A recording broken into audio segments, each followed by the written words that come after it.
इसकी कल्पना ऐसे करें, आपके पास दो रास्ते हैं। एक, आप संगमरमर का एक बहुत बड़ा पत्थर लेते हैं और उससे एक ही बार में एक शानदार मूर्ति तराशते हैं। और दूसरा? दूसरा, आपके पास लेगो के हजारों छोटे छोटे अलग अलग रंग के टुकड़े हैं और आप उनसे कुछ भी बना सकते हैं। बहुत बढ़िया। आज हम सॉफ्टवेयर बनाने के इन्हीं दो तरीकों, इन दो फिलॉसफीज पर गहराई से बात करेंगे, मोनोलिथिक और माइक्रो सर्विसेज आर्किटेक्चर। हाँ, और हमारा स्रोत है गो माइक्रोडेटा पर आधारित एक अध्याय। मकसद सिर्फ ये समझना नहीं है कि ये क्या है, बल्कि ये कि दुनिया उस एक विशाल पत्थर की मूर्ति से हटकर इन छोटे छोटे लेगो के टुकड़ों की तरफ क्यों जा रही है। और ये भी कि गो जैसी भाषा इस काम के लिए इतनी अच्छी क्यों मानी जाती है। तो चलिए शुरू करते हैं पुराने तरीके से।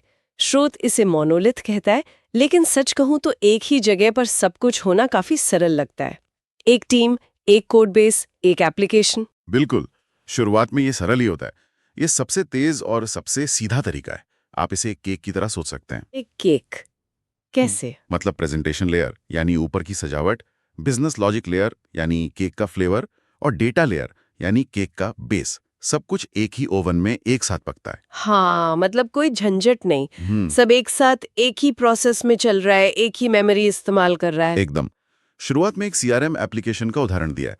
वो एक ही प्रोग्राम में सब कुछ करता है, नए ग्राहक बनाना, मार्केटिंग चलाना, पॉइंट्स मैनेज करना, पेमेंट लेना। तो फिर समस्या कहाँ है? ये तो बहुत अच्छा लग रहा है। समस्या तब शुरू होती है जब आपका ये छोटा सा केक शादी का 10 मंजिला केक बन जाता है। अच्छा, और तब क्या होता है? तब सारे हिस्से एक दूसरे से ऐसे चिपक जाते हैं कि आप एक को दूसरे से अलग नहीं कर सकते।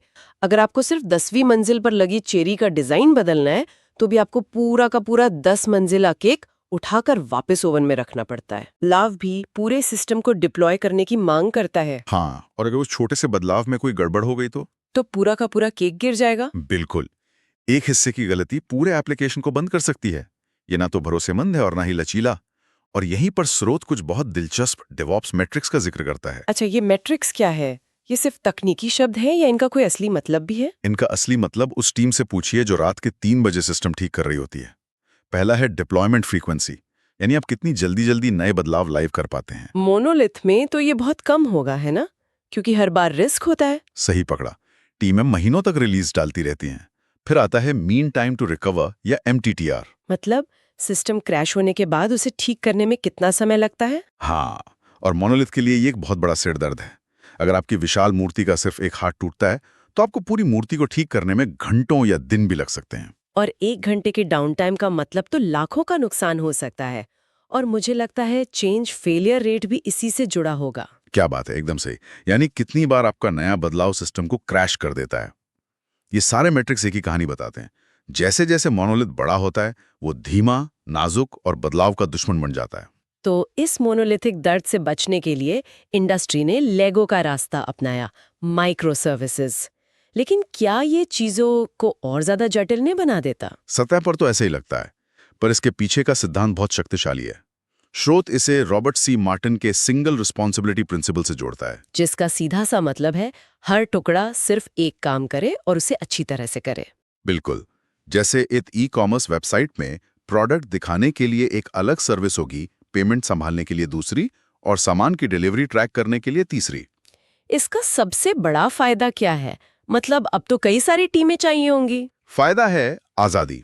अब पेमेंट वाली टीम को प्रोडक्ट वाली टीम का इंतजार करने की जरूरत नहीं है। वो अपनी सर्विस पर स्वतंत्र रूप से काम कर सकते हैं। और शायद अलग अलग टेक्नोलॉजी भी इस्तेमाल कर सकते हैं। एकदम। हो सकता है पेमेंट सर्विस गो में बनी हो क्योंकि वो बहुत सुरक्षित और तेज है, और प्रोडक्ट की सिफारिश करने वाली सर्विस पाइथन में हो क्योंकि उसे मशीन लर्निंग की जरूरत है। 1 मिनट रुकिए, ये विकेंद्रीकरण सुनने में तो अच्छा लगता है, पर क्या इसका मतलब ये नहीं है कि अब 100 अलग अलग चीजों पर नजर रखनी होगी? ये तो मैनेजमेंट का एक बुरा सपना लगता है। ये एक शानदार सवाल है, और यही माइक्रो सर्विसेज की सबसे बड़ी चुनौती भी है। आपने एक मोनोलिथ की जगह आप कई छोटी छोटी चीजों का झुंड बना दिया है। और इस झुंड को संभालने के लिए कुछ नियम तो चाहिए होंगे। हाँ, और स्रोत इन्हीं नियमों को आर्किटेक्चरल पैटर्न कहता है। पहला है API गेटवे। ये क्या है? किसी बिल्डिंग का मेन गेट? बिल्कुल, आप इसे एप्लीकेशन का रिसेप्शनिस्ट समझ सकती हैं। बाहर से आने वाली हर रिक्वेस्ट पहले इसके पास आती है, और फिर ये तय करता है कि रिक्वेस्ट को किस सर्विस के पास भेजना है। ठीक है, ये समझ आया। और क्या? फिर आता है बल्क हेड पैटर्न। इसका नाम जहाजों से आया है। अगर जहाज के एक हिस्से में छेद हो जाए तो पानी को बाकी हिस्सों में फैलने से रोकने के लिए दरवाजे बंद कर दिए जाते हैं। ताकि पूरा जहाज न डूबे। एकदम सही।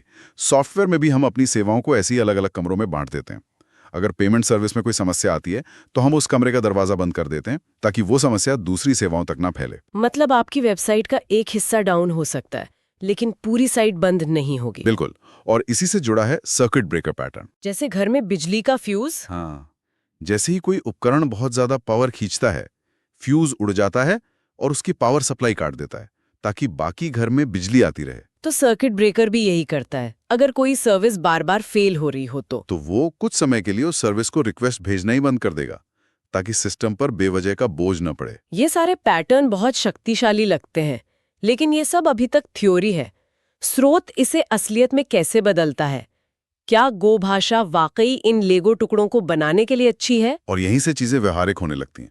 स्रोत बताता है कि गो इस काम के लिए बेहतरीन है क्योंकि ये तेज है, इसमें कंकरेंसी के लिए शानदार सपोर्ट है और ये एक सिंगल बाइनरी फाइल बनाती है जिसे चलाना बहुत आसान होता है। कोड के उदाहरणों की बात करते हैं।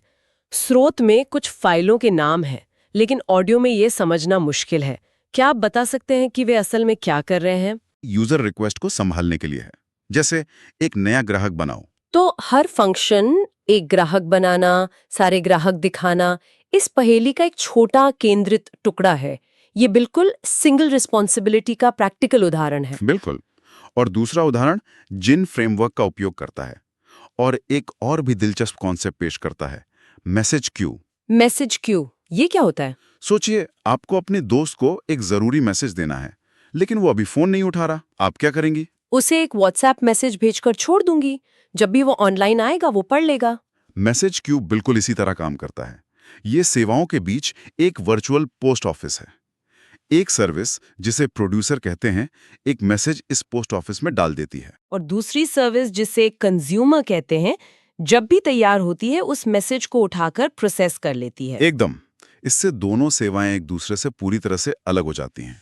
प्रोड्यूसर को यह जानने की जरूरत नहीं कि कंज्यूमर कौन है या वो कब ऑनलाइन आएगा। ठीक है, तो हमने अपनी सेवाओं को डिजाइन कर लिया, उन्हें गो से बना भी लिया, लेकिन अब हमारे पास ये सब छोटे छोटे लेगो के टुकड़े हैं। हम उन्हें मैनेज कैसे करेंगे? और ये इस पहेली का आखिरी और सबसे महत्वपूर्ण टुकड़ा है, कंटेनराइजेशन, खासकर डॉकर। डॉकर उस क्लासिक समस्या को हल करता है। अरे, ये तो मेरी मशीन पे चल रहा था। हाँ, हर डेवलपर की जिंदगी का सबसे बड़ा बहाना। डॉकर इस बहाने को हमेशा के लिए खत्म कर देता है। एक कंटेनर आपकी माइक्रो सर्विस को उसकी जरूरत की हर चीज के साथ एक स्टैंडर्ड बॉक्स में पैक कर देता है। तो ये ऐसा है जैसे हर लेगो के टुकड़े को उसके अपने एकदम सही आकार के पारदर्शी बॉक्स में रखना। बिल्कुल सही।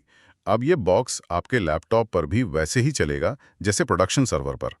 लेकिन अब एक और सवाल उठता है, अगर आपके पास ऐसे हजारों बॉक्स हैं तो उन्हें कौन मैनेज करेगा? हाँ, कौन ट्रैक रखेगा कि कौन सा बॉक्स कहाँ है और क्या कर रहा है? इसके लिए ऑर्केस्ट्रेशन टूल आते हैं, जिनमें सबसे मशहूर कुबरनेट्स है। कुबरनेट्स को आप एक मास्टर बिल्डर या एक वेयरहाउस मैनेजर समझ सकते हैं। मतलब वो सब कुछ संभालता है। हाँ, वो जानता है कि आपके पास हर तरह के कितने बॉक्स हैं, उन्हें कहाँ रखना है, और अगर कोई बॉक्स खराब हो जाए तो उसकी जगह नया बॉक्स कैसे रखना है। वो लोड बैलेंसिंग और सर्विस डिस्कवरी जैसे मुश्किल काम भी खुद संभाल लेता है। तो अध्याय के अंत में जो docker compose.yaml फाइल का जिक्र है, वो क्या है? वो एक तरह का ब्लूप्रिंट या इंस्ट्रक्शन मैनुअल है। आप कुबरनेट्स या डॉकर को बस ये एक फाइल देते हैं और वो समझ जाता है कि आपके पूरे एप्लीकेशन को कैसे खड़ा करना है। वाह, यह पूरी प्रक्रिया को एक साथ ले आता है। आप माइक्रो सर्विसेज के सिद्धांतों पर डिजाइन करते हैं, गो जैसी भाषा से निर्माण करते हैं और फिर कंटेनरों का उपयोग करके उन्हें पैक और डिप्लॉय करते हैं। यही आधुनिक स्केलेबल एप्लीकेशन बनाने का पूरा वर्कफ्लो है। ये उस एक बड़ी नाजुक मूर्ति को तराशने से बहुत अलग है। तो इस सब का क्या मतलब है? हमने एक अकेले मोनोलिथिक ब्लॉक से लेकर स्वतंत्र संवाद करने वाली माइक्रो सर्विसेज के संग्रह तक की एक पूरी यात्रा की है।